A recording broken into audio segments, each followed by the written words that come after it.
नया फिर दिन हुआ,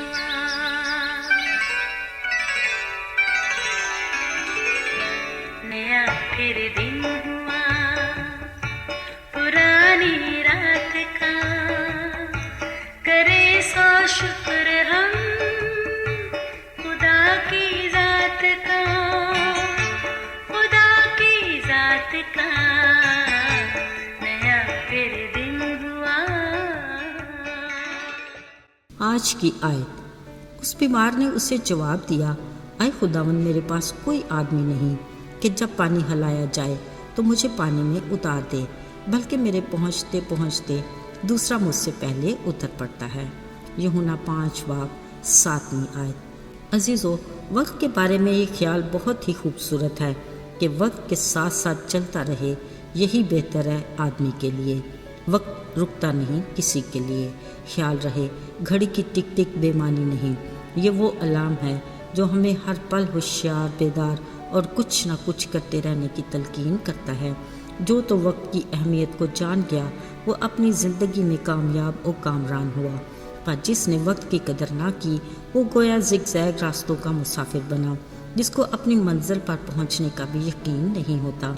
इसलिए वक्त का ध्यान रखना असल में कामयाब और मुनज़्ज़म ज़िंदगी की ज़मानत है। अजीज़ों, अंजील मुक़द्दस में शहर यरूशलेम में भेड़ दरवाज़े के पास एक ऐसे हौज़ का जिक्र है जो इब्रानी में बैत हस्दा कहलाता है। इसके आसपास बैठे लोगों को हर वक्त होशियार, बेदार रहने की ज़रूरत थी। इस हौज़ के 5 बरामदे थे, जिनमें बहुत से बीमार, अंधे, लंगड़े और पसमुर्दा लोग हर वक्त अलर्ट रहते थे, क्योंकि उनकी शिफा का दारोमदार भी उनके अलर्ट रहने पर ही होता था। ये बीमार हर वक्त हौज़ के पानी के हिलने के मुंतज़िर रहते, क्योंकि वक्त पर खुदावंद का फरिश्ता हौज़ पर उतरकर पानी को हिलाया करता था। फिर जैसे ही पानी हिलता, जो बीमार पहले उतरता वो शिफा पा जाता। वहाँ पर एक शख्स था जिसके बारे में लिखा है कि वो वहाँ 38 बरस से बीमार बैठा था। एक दिन यीशु यहाँ से ही होकर गुजर रहे थे कि यीशु की नज़र उस पर पड़ी। उन्हें ये इल्म था कि ये शख्स मुद्दत से इसी हालत में पड़ा है। उन्होंने उससे कहा, क्या तू तंदुरुस्त होना चाहता है? ये एक बीमार के लिए अजीब सा सवाल था।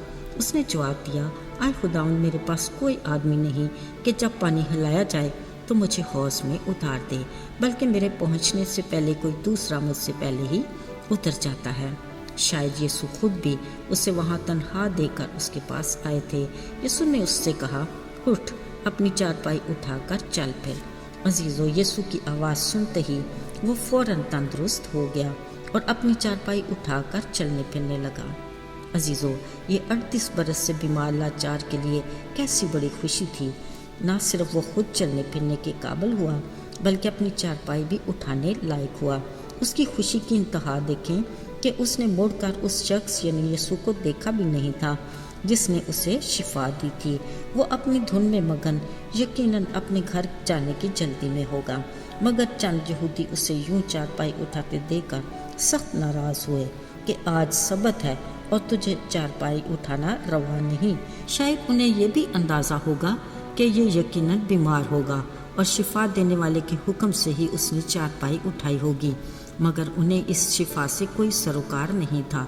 शायद उसके चारपाई उठाने से भी कोई एतराज़ नहीं था, जितना गुस्सा उन्हें शिफा देने वाले यानी यीशु पर होगा। बाद में जब यीशु दोबारा उससे मिला तो फिर उसने जाकर यहूदियों को गवाही दी कि उसे शिफा देने वाला यीशु है। ज़रा देखिए, ये वो मजहबी ठेकेदार थे जो किसी बीमार की शिफा पर खुश होने की बजाय रवायात का रोना अपना फ़र्ज समझते थे।